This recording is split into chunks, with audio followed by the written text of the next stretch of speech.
Kerstin Rodgers, that's my real name. You would only have known my real name for the last year, because before that I was known as MsMarmiteLover. And the reason for that was I wanted to keep myself a secret.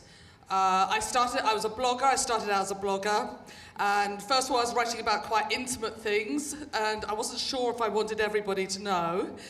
And then secondly, I started a food blog, and I started my own supper club at the Underground restaurant, a restaurant in my living room in Kilburn.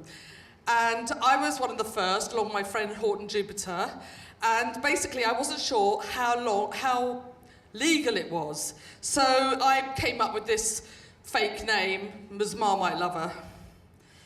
And I just wanted to say, how does this work? Okay, just check it out. I wanted to say that I do actually eat Marmite. So I eat it every day, Marmite on toast.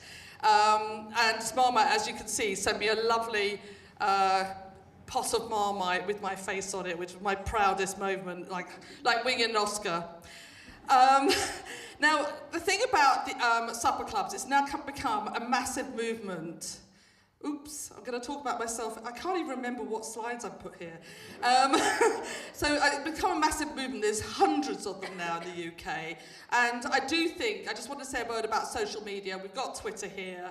2-3 years ago, practically nobody was using Twitter. I was quite an early adopter, and I started in the middle of 2008.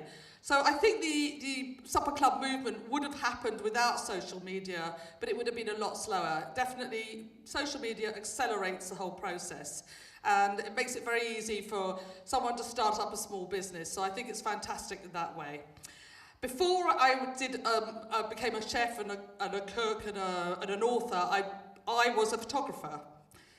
I shot various stars, people like Morrissey, Madness, Paul Weller, Aswad, all different people. There's one photo here in the middle, which is a group called, I don't know if I can pronounce this correctly, Eisenstazendi Neubauten, who were a German group who trashed the ICA, and they tried to drill a tunnel. They were sort of industrial, they had lots of pickaxes and drills. They tried to drill a tunnel through to Buckingham Palace.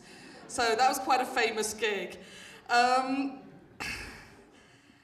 that, how I got into cooking, I started working, I was an activist, and I was working at various kind of vegan, co-op, punk, anarchist restaurants where there was no hierarchy, man, you know, and everything was done by consensus. I often got in trouble because actually in a kitchen there is a hierarchy. Somebody has to be boss. And I was pretty bossy in the kitchen, and some of them didn't like that. You know, I was very involved with the activist movement. I was in a samba band called Rhythms of Resistance, and they'd often go to anti-G8 camps. Now, I don't know if anyone here has ever been to like Occupy or the anti-G8 camps, but the food is pretty good actually. A lot of it's skipped or dumpster dived, as they say in America, and you can make fantastic dishes out of that. I recommend going to one of these protest camps just for the food, actually. I ran a kitchen. At the anti-G8 camps, they were divided into barrios, and each barrio had a kitchen, and I ran one of them. And a lot of the time it was stuff out of bins, but I always tried to do something better than what I call vegan slop. You know, they had the kind of brown slop, you don't know what it is. I tried to do something interesting. I was sort of trying to make kind of nettle pesto with a cricket bat and things like that. So I was always fascinated with food, even though my training was that as a photographer. I also cooked for punk legend Lydia Lunch, and you know, basically had quite a varied, untraditional route into food. Certainly wasn't doing a training. I wasn't at a cookery school. I wasn't at a Michelin star restaurant, so it was very unusual. So January 2009, I started up the Underground restaurant.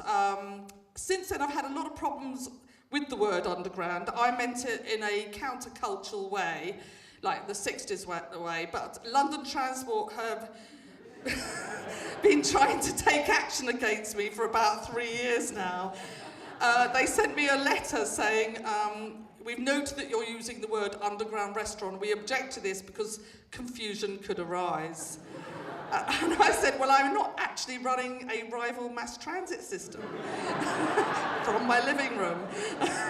But we're still arguing. They still keep sending me letters, and I try not to take any notice of them. I really dislike that's, along with what Simon's saying about the libel laws, I really hate the way the big corporations are trying to nick our words and use them only for their own purposes.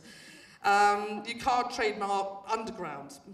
I was very scared when the first night I did it in January 2009. The Guardian came along, so I was really cacking myself basically, and it was very frightening. I thought I was doing this food blog. I didn't think anybody read it, and the next thing I knew, all these comments were there, and 15 people were supposed to turn up the first week. Actually, only 12 came.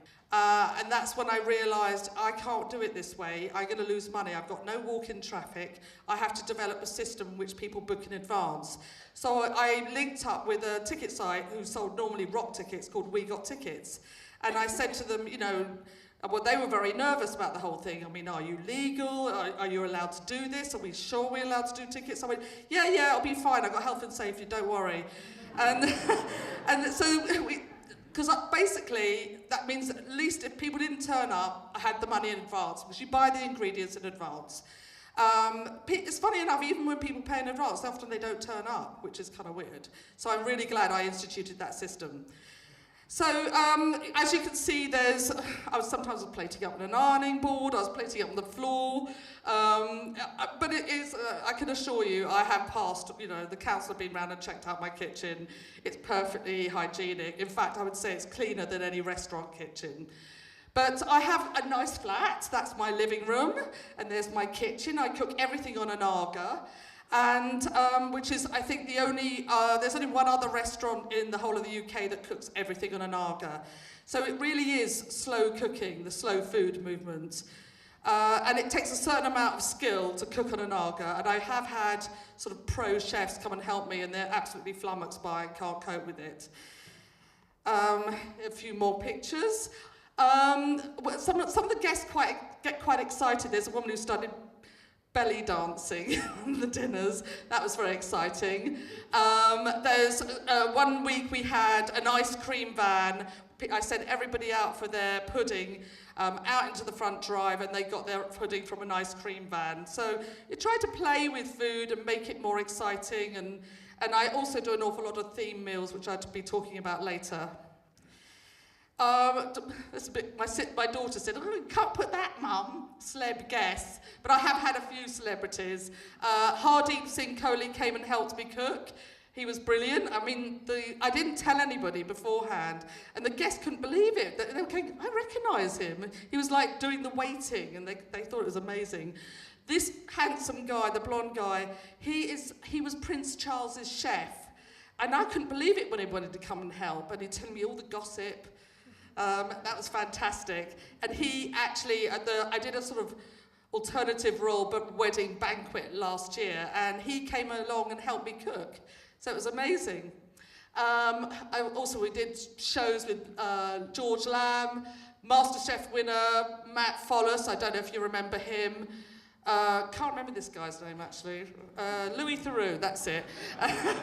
He was really nice, and I was on the Vanessa show. So it really kind of caught the imagination, and I did get a lot of publicity, which kind of shocked me, because being a photographer and being a chef, actually that's kind of a backroom job. It's really the kind of job that you don't really want to be in public, and look where I am now, I'm in public a lot.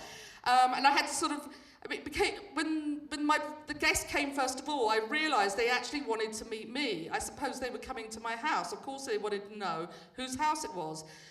And then I started doing a little talk about the meal before every supper.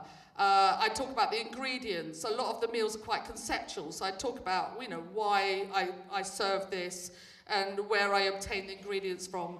And I started to like explaining and talking about food, but it was a real change for me, and it was, the first 6 months, with all the kind of press attention, it was quite hard to get used to that, and try and work out how to run a restaurant from my living room.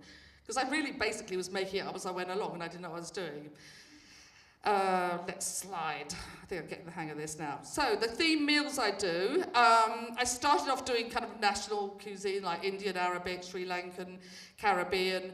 I then moved on to slightly more conceptual things like literary themes. Oh, the Harry Potter one, that was shockingly in the press as well. I don't know if anybody remembers that. It was a couple of years ago. And my daughter's a big fan of Harry Potter, and I decided to do a Harry Potter themed meal at Halloween. A week before the meal happened, and had been sold out for months, it was it was 2 nights on the trot in the end, because the first one was so popular.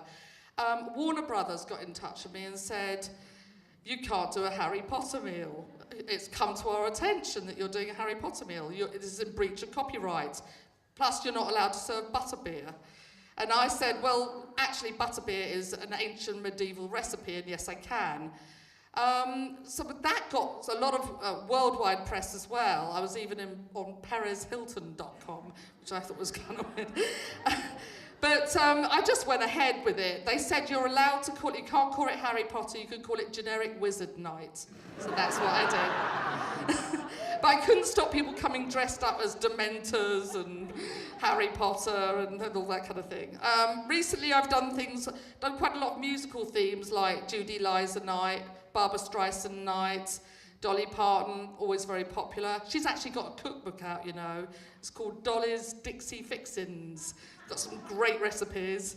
I did an Elvis night, pretty much everything was fried. I did a Margaret Thatcher tea, which I made protest biscuits. It was all Maggie, Maggie, Maggie, out, all piped in icing. And I made Margaret Thatcher cake pops. Each one took me an hour to mould her head in cake. But it's great fun. So I've done quite a lot of different themed meals. Now in London there's at least 200 supper clubs. There probably is one in your local area from wherever you come. So you can find a supper club to find out your local one, or come and visit me in Kilburn. I've been also around the UK. I went to Edinburgh. Now, what I think is great about supper clubs is I've actually been to Edinburgh several times, and I think it's quite a cold city. It's very hard to penetrate somehow and get to know people. When I went up there to visit supper clubs, I went to 3 in a weekend, and suddenly I was hearing all the gossip and what it's really like to live there. And I really think you get to know about a country or a city, its inhabitants, and how they cook and what the best food is. I think it's a fantastic way of travelling. So if you're going on holiday, find a supper club, and you can also check out a supper club, say in New York or wherever. I'll show you some pictures from some of the others. They're more and more starting up north. It's not just a London phenomenon. Obviously, it's most popular here because it started here. But I'm hoping more and more will start in the rest of the country. And what's great about it is it's a micro business. It's also an opportunity for women chefs, because still there's not a lot of chefs who are women working in restaurants, and there's very good reasons for that. If you've got children, you can't do evening service. You can't work those kind of hours. It's not possible. So this is a way for a really good woman cook who can do a part-time restaurant and thereby start a small business from her home. And it's very flexible. It's a cheap business model. So I think it should be encouraged. Now, up north, they seem to be mostly doing secret teas. There's a lot of tea rooms. They're great bakers up there. And one of the things I noticed, when I do a tea in London, hardly any men come. Well, it's only women or gay men. But up north, men eat cake. They're not ashamed to eat cake. And they bake. They love going to tea. I don't know why London men don't. Recently, I went to Belfast, and that was really interesting. There are 2 supper clubs at the moment in Belfast, and they're both run by lesbian couples who have allotments. And it's a pure coincidence, they don't even know each other. I don't know why that happened, but I spent the weekend there, it was fantastic. Basically, you had Catholics and Protestants sitting at the table together, discussing the past, and of course, food is a great way of, you're breaking bread together. It creates links between communities. So, I mean, that whole big society rubbish that Cameron spouts, but actually it does work through food.